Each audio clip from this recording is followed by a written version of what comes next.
The first shall be last and the last shall be first. Uh, what role does eroticism have on the path? It seems religion has become increasingly prudish. Yet the medieval Agnes Blanbikin had mystical visions of Christ's foreskin in her mouth, and Angela Foligno had a vision where she was eternally married to Christ and the wedding ring was made out of his foreskin. Is our current lack of spirituality in the world perhaps caused by our prudishness? It doesn't help. Yeah, I'd go for that as a formulation. Yeah, it's about once the morality starts to form, then people want to control other people's behavior, and the first thing they go to is their sexual behavior, and it's downhill from there. Well, I hesitate to sound prudish, but the idea of a medieval woman who had a mystical vision of Christ's foreskin, I guess she means his penis, in her mouth. Or the removed foreskin. Oh, removed? You think? Maybe. Well, it was Jewish. It's removed. Yeah. So Christ would have been what do you call it? Circumcised as a Jew. Right. And then a wedding ring made out of that foreskin. It sounds frankly a little weird to me. It is a little weird, but so what? Yeah. It's a symbol. Yeah, it's an individual experience. It's not meant to be generalized. So it means a symbolic part of his body, and it just happened to be the part that's removed in circumcision. Yeah, what was the destiny of the foreskin in the Jewish tradition? That's an interesting question. They're actually, it's very interesting. In medieval Catholicism, there were a number of major cathedrals that were having arguments that each of them said that in their reliquary, they actually had the true foreskin of Christ. Yeah, that's typical. I'm not sure that anyone, prior to the mission of Christ as a baby would have, said, I think I need to keep this as a relic for future generations. But then again, I don't know enough about the Jewish families, because I do know for a fact that to this day in certain traditions, there are people that keep a dried up birth call. Well, I think it's hard for me to imagine that a ritual like circumcision wouldn't have a prescribed manner of, what to do with the circumcised tissue. I'm sure. It would have to be preserved in something like formaldehyde or something otherwise it would just deteriorate and be gone. Well, it could be burnt as an offering, for that matter. I mean, I don't have any idea what it is, but I'm sure there was a ritual thing to do with it. So there is no prescribed tradition that they were saved. I mean, that we know of.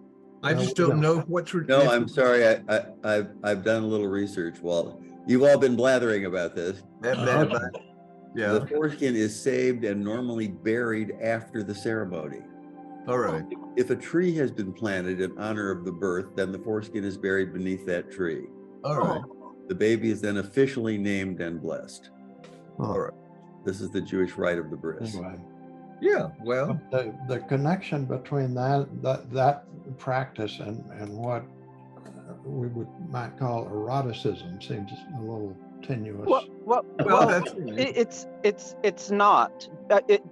That's just one example, but there are plenty of examples. If you look to a lot of the Beguine mystics, they were essentially lay nuns. That they were part of religious order like the Dominicans or Franciscans without actually taking the full vows, and they were allowed to stay or remain married.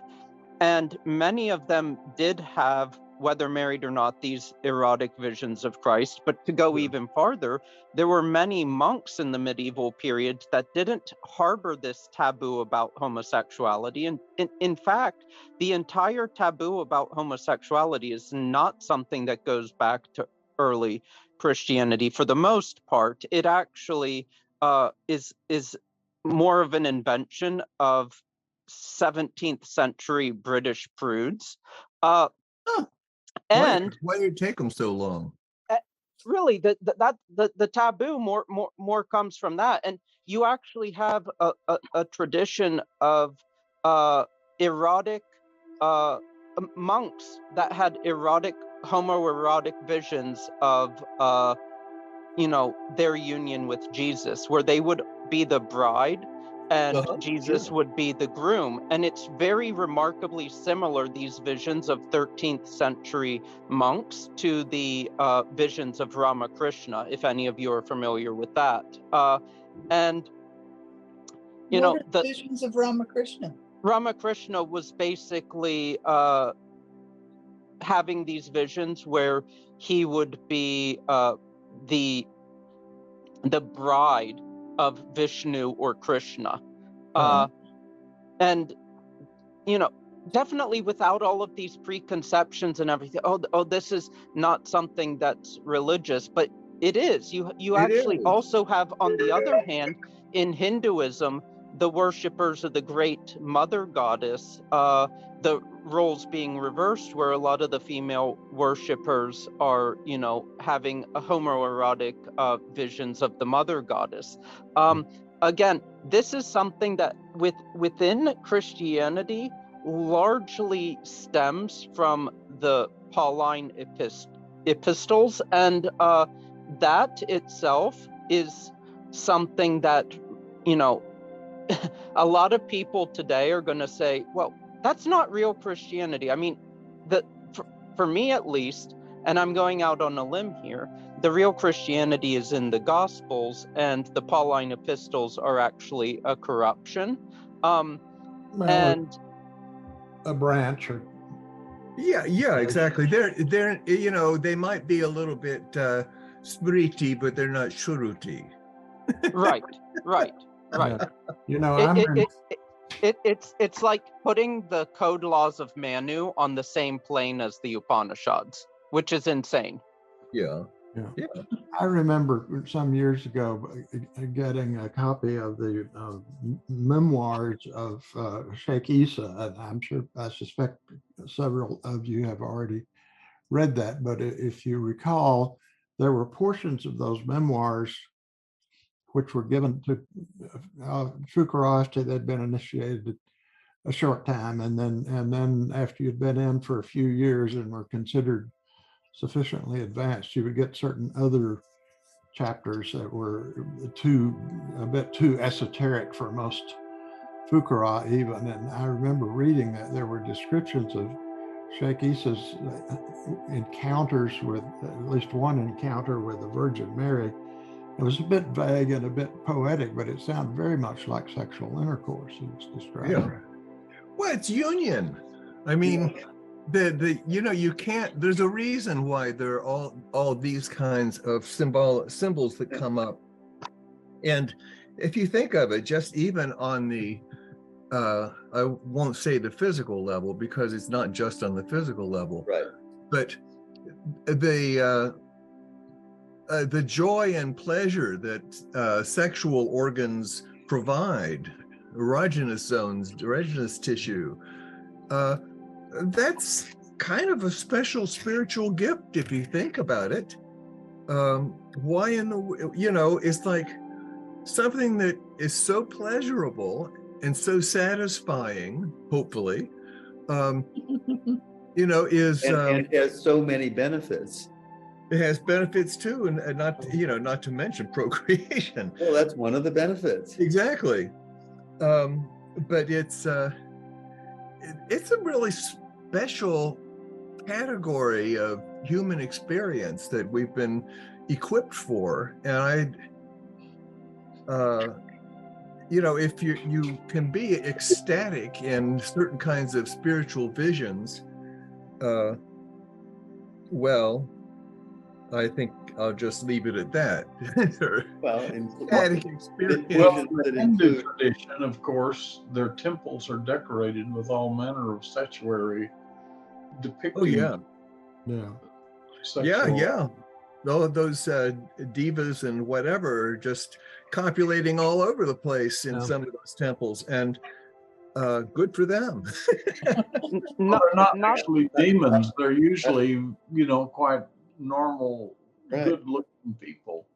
Oh, Not only I Hey, wasn't meaning Diva or Deva to be sinister in any way. I just meant some rank down from the supreme gods, but even they get to enjoy it too, the higher gods. Hey, I picked up some great positions from those guys. That's right. Oh, this is rather sweet. Yeah. I mean, why? I mean, it's extremely natural. Oh yeah. And the fact that it seems like once the religions start to get formalized and ossified, they want to control every aspect of that. Go ahead. Yeah, and it's sort of like a perverse way of protecting esotericism. Well, esotericism generally protects itself. One would But hope. the problem is so often that as these revelations become wider and wider and more addressed to the common person, the notion of the divinity becomes more and more identified with things that they understand, like the king or the male parent, and that's all about rules.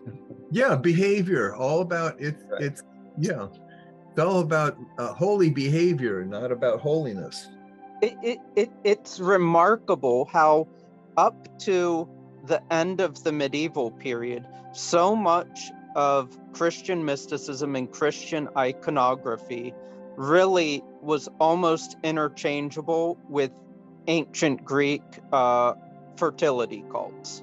The descriptions of Mary and the descriptions of Demeter or Venus could almost be interchanged, and the iconography as well it's remarkably fecund, but yet once you get past the Renaissance, suddenly everything becomes incredibly ossified, and there's this turn with Protestantism, but by extension also through influence perhaps of Protestantism to Catholicism and Orthodoxy, focused on the death of Christ rather than, life, fecundity, viridity, to use Saint Hildegard's term. And that, for me at least, is a distinct downward trend that has landed us precisely where we are right now. The Eastern Church has done a good job of hanging on to the resurrection as the central thing. Interestingly, though, that's a modern thing. If you read Philip Sherrard's history of the Eastern Church, basically it was these ebbs and waves where the Eastern Church held on to it up until the sack of Constantinople by the Turks. Then they became incredibly reactionary and started importing these scholars from Protestantism and became very much life denying up until the beginning of the late 19th, early 20th century, where they sort of reclaimed their ancient Greek roots.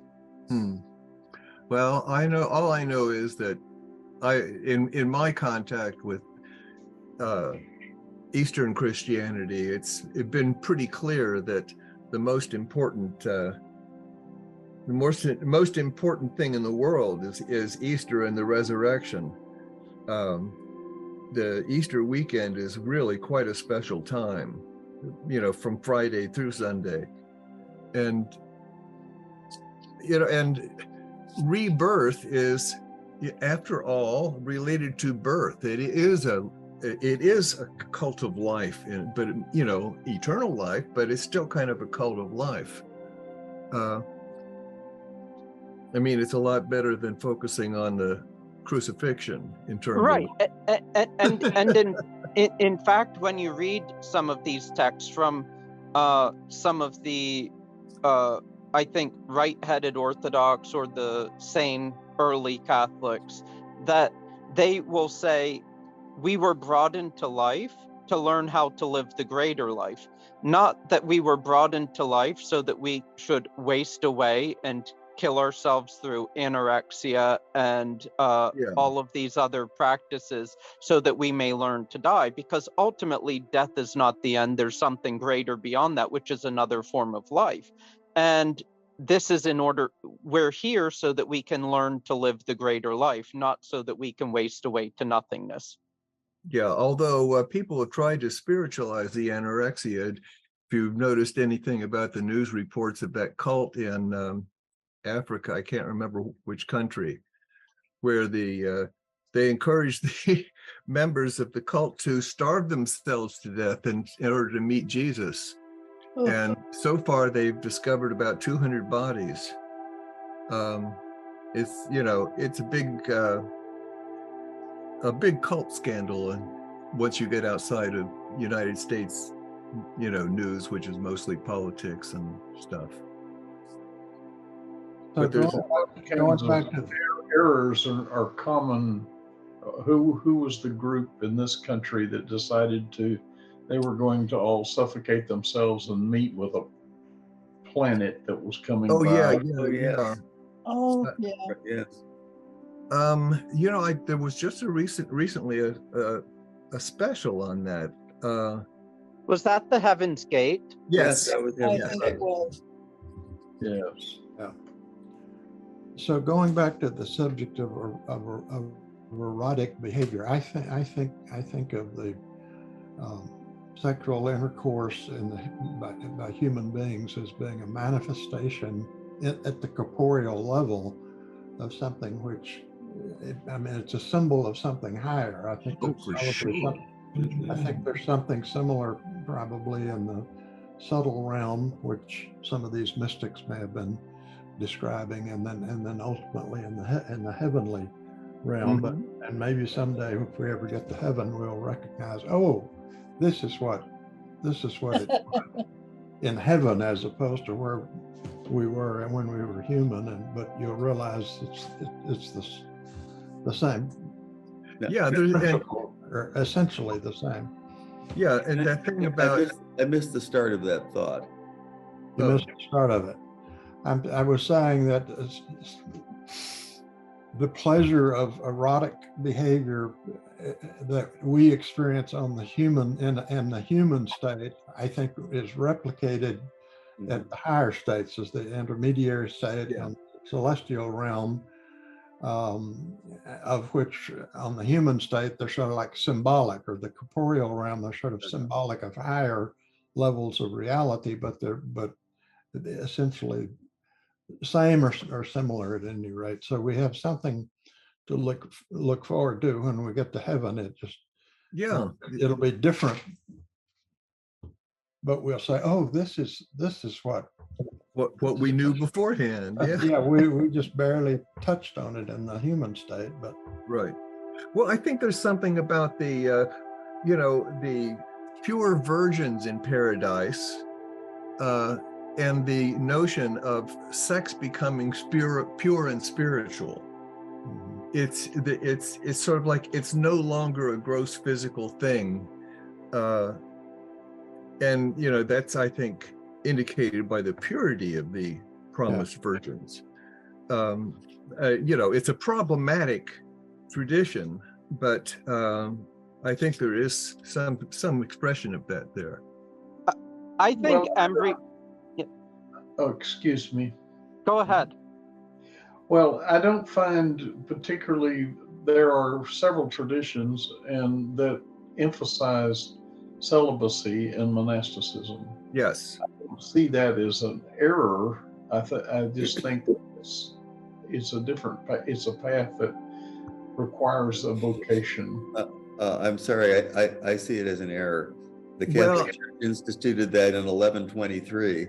Okay, so now we're going to take a bunch of guys who have a lot of power and we're going to enforce celibacy on them. Let's see what's going to happen in the culture. I think celibacy always has a place, but not necessarily as an enforced thing. Yes, that's right. A form of asceticism is not in, for instance, Orthodoxy, because you have both celibate and non-celibate priests. Right. Right. Wasn't there's it that- celibacy a form of asceticism where you're giving up something in order to attain It certainly something can higher? be. It can be viewed that way, Certainly can be. because you are giving something up. But I think it's also a dedication to a life that is higher than the physical. And there's always this for many Orthodox priests, there's a crisis point in their life where they have to decide whether they're going to be married or celibate. And I remember in the congregation I used to attend, there was this young man who was just on the verge of ordination, and he just didn't know what he was going to do. Is this an orthodoxy? Yes. And Interesting. did he have Go to ahead. declare himself before he took his Yes. vow? Yes, you have to choose Before before you're. yourself beforehand, you can be married.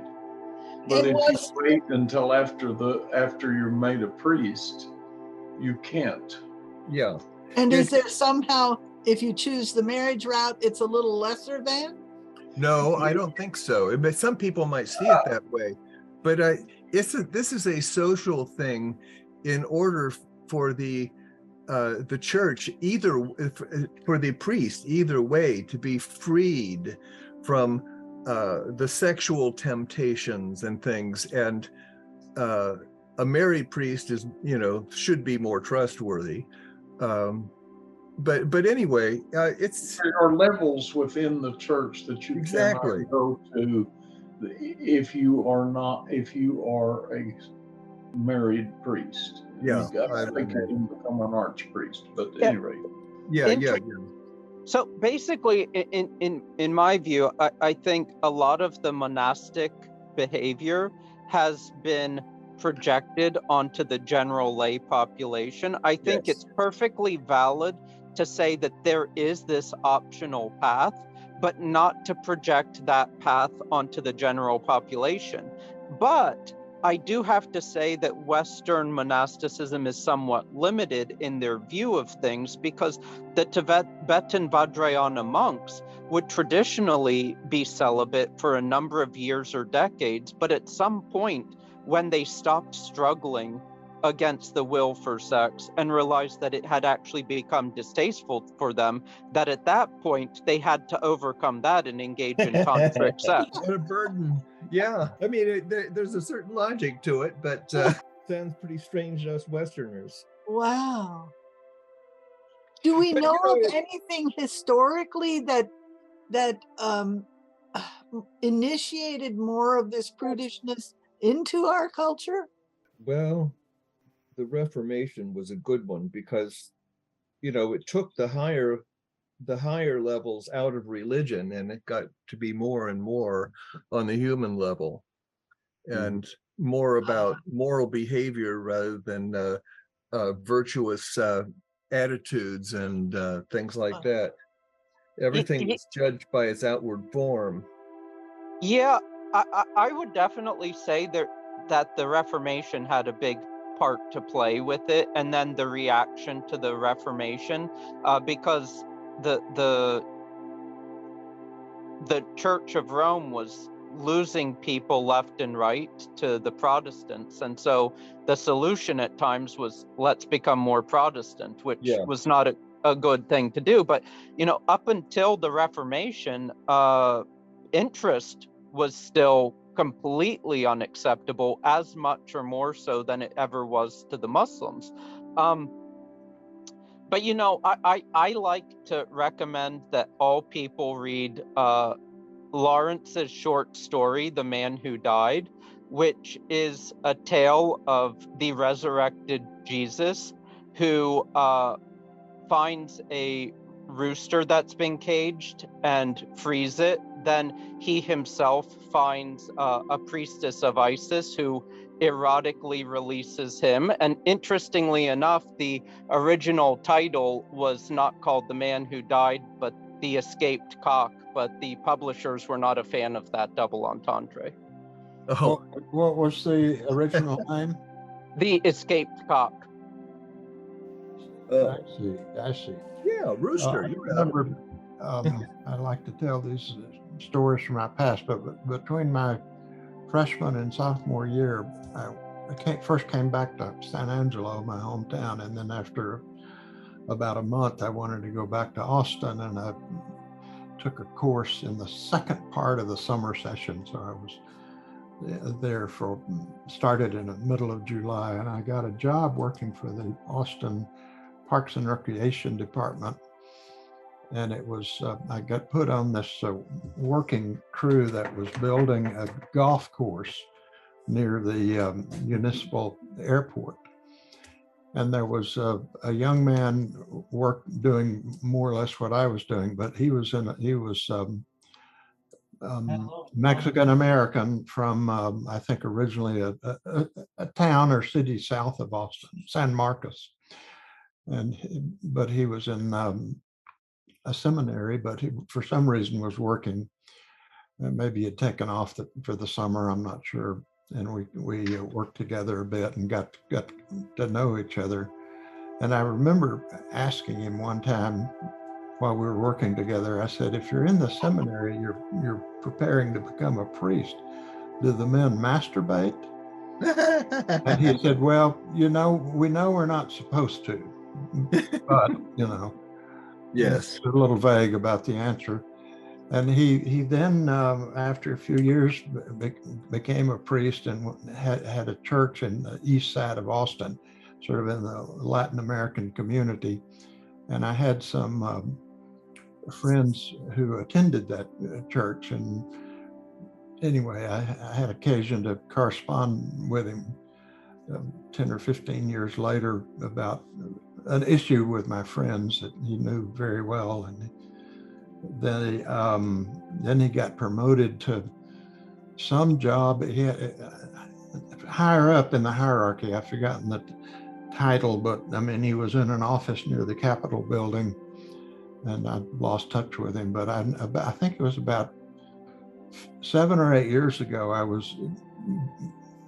don't know if I was Googling his name or somehow I ran across a story that he had been basically thrown out of the priesthood because he'd gotten involved with a young woman, and a young Catholic woman, and so they had to dismiss him. So, yeah, that's what they have to do. It's a shame, but I think that may be a modern feature. I think in the medieval period they were taxed. Oh, really? They were what? Yeah, taxed.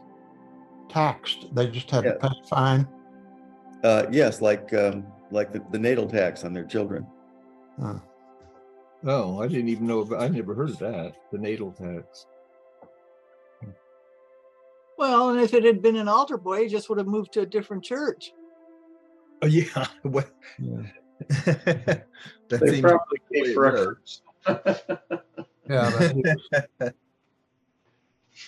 think he was a Monsignor or something like that. Anyway, he moved up the. Well, wasn't it the who was the Borgia Pope who supposedly had relations with his daughter? I mean, there's all kinds of scandal associated with them. Yes. Well, the thing is, one way you could look at it is, by choosing celibacy in order to be a priest, you make a big personal sacrifice. But then, if you decide that a human relationship is important enough, it's another big sacrifice because you have to give up the priesthood. Yeah. Most people do that. Yeah. Leave the priesthood and get married and live happily. Well, live ever after, happily or not. Possibly happier than they were in the priesthood, possibly. But it is interesting to me that the pleasures, this is a body that we're given, not a body we created. And these pleasures are the pleasures and the pains are certainly part of being in this body. Yeah. And to be able to freely and joyfully share these pleasures is a real gift. It sure is. Yeah, but one has to be. Go take it one step further. It's not a gift, it's a celebration. Yes, all True, right. absolutely, absolutely. The gift to celebrate. I can't actually, relay this better than Ezra Pound did when he talked about why he preferred paganism to modern religions. He said, paganism, at the base of its cosmogonic philosophy, set the sexual phenomena whereby life perpetuates itself mysteriously throughout the universe. Yeah. Not only did it not disdain the erotic factor in its religious institutions, but celebrated it and exalted it precisely because it encountered in it the marvelous vital principle infused by invisible divinity into manifest nature. Absolutely. That's Absolutely. beautiful. Alhamdulillah. The fact that it results in procreation is not a side effect. And the fact that it does shows you how special it is. It shouldn't be surprising that there's so much pleasure involved. That's true, because it's a kind of union. That simply because something is pleasurable doesn't make it something that is. No, not necessarily, but it seems. But of course it ought to be pleasurable, because it's a divine thing to have that union which produces new life. Yes, that is understandable. But for instance, some people derive pleasure out of murder. Oh, well, sure. It's not not about pleasure. It's about union and joy. Well, I think it was said earlier that things that are pleasurable somehow or another are acceptable. Not so always. Well, no, but yes. The thing is, they shouldn't be suspect merely because they're pleasurable. Right, and with I think some of the religions of some of the pilgrims and stuff, that was kind of part of their. Oh yeah. That pleasure denying. Scarlet Letter, I think, was, yes. I always hated the books by that author. I forget who it is. Jonathan Edwards. He was a pretty good. He gave pretty good sermons, actually, but they were a weird sect. Did he get the right author? Is that the author you're thinking of? Who? Hawthorne, wasn't it? Oh, the Scarlet Letter? Oh, yeah, he wasn't. Yeah, but he wasn't a pilgrim. Yeah, all right. I mean, right. That's an American author, right? Hawthorne. What did? Yes. Right. Interestingly enough,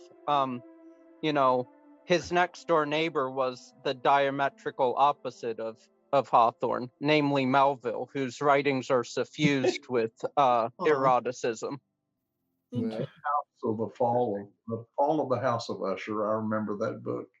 That's by Hawthorne. Yes, no. I believe so. Is it? Oh, is it? All right. And in fact, connect that with Poe. Yeah, so do I. But I don't know if that's the correct connection. But I have that association in my head. Right, that book was always, I didn't like it because it has this overtone of evil. Well, yeah. Wait a minute, which book is this? The Fall of the House of Usher. Oh. Okay. Yeah, obviously that story, it obviously had evil as a central player, and you have to be careful with that character in your stories. Right. So did we want to spend? Yes, I didn't. And most of his books had that kind of atmosphere to them. There was always something. So shall we spend some time on or start question 1, or is it? Just as a note, I just looked up who wrote The Fall of the House of Usher. It was Edgar Allan Poe. All right. Edgar Allan Poe. All right. Well, he had his dark side for sure. Oh, yeah. I wouldn't expect uplifting spiritual works from him. No. Well, Poe was quite the convinced atheist, so there's that as well. Yeah, he was obviously attracted a little to the darker side, but he wrote some good poetry and some good short stories if you enjoyed the storyline. Said the You don't come away uplifted from Edgar Allan Poe. Right. What was that poem of his? One of his, it says the raven nevermore. Yes. Oh, yeah. The raven nevermore. That's And what the high school students like to use as the poem that they would memorize. yeah, I tried to memorize that at one point. That's an easy one. It's an incredible poem. I just remember, lines like the silken, sad, uncertain rustling of each purple curtain thrilled me, filled me with fantastic terrors never felt before. Wow. I'm impressed. And distinctly, I remember it was in the deep December, and each dying ember cast its ghost upon the floor. Wow. Eagerly, I remember that. Yeah, well, it stuck. Eagerly, I wished the morrow. Vainly, I had sought to borrow from my books surcease of sorrow, sorrow for the lost Lenore, mingled here forevermore. Well, interestingly enough, when I was in 8th grade, we all had to pick a poet and recite, and from basically write a report and recite stuff from that poet. And I was out sick the day that the class of 30-some kids got to pick, and it was down to 2 left, and I had to choose then from either Poe's Raven or Blake's Songs of Innocence and Experience. I chose Blake, and that's why I'm in the Tariqa right now. Yeah, exactly. What a sweet story. Yeah, what a major turning point. That was probably true. That could have been a major difference in your direction of your life. Well, and the fact that you were attracted to one over the other was a good omen. But, I mean, did you know enough about either one, or was it just a toss of the coin? It was a toss of the coin at that point. But I do believe that Blake worked some subtle magic on me, the same way he worked subtle magic on Allen Ginsberg. Yeah. Years back, I read some of Blake's stuff, and I sometimes tell people I follow the way of Blake, which is a little bit of a pun on my last name, but at any rate. Well, and Blake had room for eroticism in his spirituality. Oh, a lot. Yeah. Especially if you read the poems the way they were meant to be read, along with the paintings. Can you dilate on that a little? That his long poems were not published separately, but that he published them in illuminated works that he himself illuminated using a copper press that he made, and his illuminations are deeply, deeply, deeply erotic. And his language in the later poems was somewhat veiled because he was threatened with jail for some of his political opinions at that time. It was not a period where he could be very open in terms of some of his opinions, but he was very explicit through his art, visual artwork.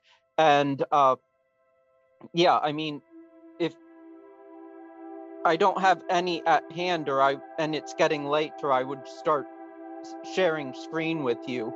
But even his watercolors for the Divine Comedy really shed a new light on the Divine Comedy, an almost Blakean erotic light on the text, which is quite interesting. I think anyone who wants to approach the Divine Comedy from a new angle should approach it reading it along with Blake's beautiful illustrations. Well, he certainly All was his masterful at the songs art. of experience and innocence are hand watercolored in prints that he made, his etchings he made that he printed. So to read Blake, you really need to get his etchings or He intended it that way. drawings to make to fully appreciate it, Mm-hmm. which I've not done, but maybe. Yeah, he published the works entirely of the songs of experience and innocence. So there are not very many copies. I have a copy that is a reproduction of the original, and the paintings are beautiful. Mm-hmm. Mm-hmm.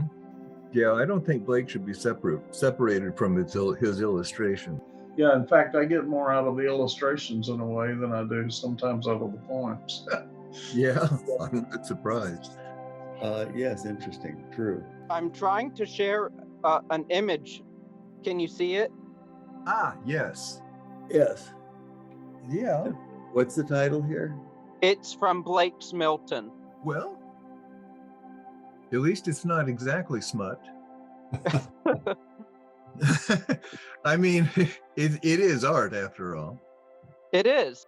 It's highly suggestive. You can't really see what's going on, but it's highly suggestive. Wow. When did he do this? In the 1780s. Huh. Is that in the period that is considered to be Victorian literature? No, romantic. Romantic, all right. Oh. Victorian was about a decade or century. Victorian was Yeah. later, right? Yeah, it was later, 1800s. ended around 1900, I think. Mm-hmm. Yeah, I mean, Blake was early romantic. I mean, he outlived Shelley and Keats simply because they died so young, but Blake could almost be considered pre-romantic. Not to mention he was sort of doing his own thing and wasn't really discovered till later. I don't think a lot of people really got Blake until Swinburne at the end of the Victorian at the end of the Victorian period, and then Yeats really rediscovered him. Uh-huh. Sort of how Melville, who, you know, everyone's like, Moby Dick's the greatest novel ever written in America. Well, people completely forgot that Melville or Moby Dick existed until Lawrence wrote a masterful book in which he extolled the book, and then suddenly, you know, it brings it back to the fore. This Resurrected. this illustration that you've shared, what was it for? It was for his epic poem Milton. Oh. And the person standing there is actually a representation of his main character Milton, who is a sort of heroic representation of his poetic idol John Milton. All right, not to put too fine a whatever, I wasn't sure whether the smaller person was close to his arm or a penis. Well, you can't tell. Whatever is happening is behind the smaller person's head. Right, and there have been countless debates on this in more recent times, because previously I think people either willfully ignored some of the illusions there, or they just didn't see it. But now they tend to make a really big deal out of it. But I think both sides are maybe wrong. I think there's, you know, in a lot of ancient traditions, there's that kind of sacred homoeroticism. No one made a big deal out of that in the pagan period. I mean, you have it in Plato's Symposium, you have it in Ovid's Metamorphosis, you have it in a lot of Hinduism. It's just something that we, who are heirs of the Victorian Brits, think of as something strange. And so in that sense, though I sort of strongly dislike the postmoderns, they do issue a corrective to that prudishness. I don't know the postmoderns. I don't know much. So theirs is almost like the reverse. They are attracted to those sort of things because they feel that they're getting away from this prudishness. Well, it's an understandable reaction. I don't know anything about their art. You're saying postmodernists? No, I'm talking about postmodern philosophy, not art. I mean, I'm not sure there is much of a postmodern art, but I'm saying that their philosophy, their deconstruction of the kind of prudish, Protestant, patriarchal ideologies that we've been, trampled under really for the last couple of centuries is a good thing. I don't think that their positive philosophy, if they have one, is worth anything, but I have no problem whatsoever with them deconstructing something that I don't think should have even existed. Personally, I have no love whatsoever for much of Protestantism. Blake himself was a Protestant, but he was a Protestant who was connected to the mystical writings of Jakob Burma, the writings of Emanuel Swedenborg, and a number of heretical groups in England that were related to the ranters and the diggers and the levelers who could trace their lineage back to the brethren of the free spirit. So I don't know those folks, but when you said their positive philosophy, do you mean like is it in positivism? No. The postmodernists, their Just positive checking. philosophy would simply say there's no meaning in anything. And so there's no point in even positing a meaning. The difference is that the positivists would say there is a meaning and the meaning is matter. The postmodernists would say there's no meaning, even matter is unreal. So in a certain sense, you actually have these new kind of narratives forming where they're like, there's a certain kind of postmodern strain in Meister Eckhart. Well, yes and no. Yes, he and other mystics would question the reality of all narratives, but qualitatively they're very different because one leads down and one leads up. Yes, exactly. Yeah. Well, I think we've about finished, but I have had the thought before about the very term. This is just terminology, but postmodern doesn't mean anything. And modernity means contemporary, and postmodern means after contemporary. But we don't know what happens after contemporary. It's in the future. No, it's wishful thinking. They expect to get freed from the limitations of whatever is going on now. Sort of anticipation of the future is postmodern. At any rate, it's just loose. Yeah. There's something valuable in deconstructionism, but it's a double-sided blade. Well, yeah, there's also a very real sickness there where the modernists said, someone like Nietzsche would say would proclaim the death of God, and instead put in God's place the Übermensch, the overman. Yeah. But there would still be a value to man. There would still be value. The postmodernists would say Nietzsche was right. There is no God, but there's also no man. We're